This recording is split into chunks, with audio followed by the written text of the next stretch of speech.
يا مساء الخيرات والمسرات على أحلى متابعين. حكايتنا النهاردة عن أجرأ أفلام النجمة وفاء عامر والنجمة معالي زايد.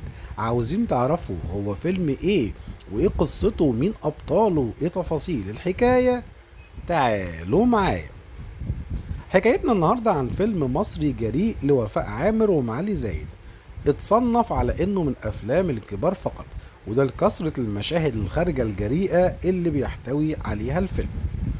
حكايتنا النهاردة عن فيلم رجل مهم جدا، من بطولة وفاء عامر ومعالي زايد وفاروق الفيشاوي وزوزو نبيل. بتدور احداث الفيلم عن شافعي او النجم فاروق الفيشاوي، اللي بيشتغل موظف وعنده حوالي 40 سنة، وما اتجوزت طول الفترة دي وعايش مع والدته او النجمة زوزو نبيل. بتحاول جارة شافعي أو النجمة نجمة الإغراء وفاء عامر إنها تغويه بأكتر من طريقة عشان يقع في حبها، لكن مش بيديها أي اهتمام.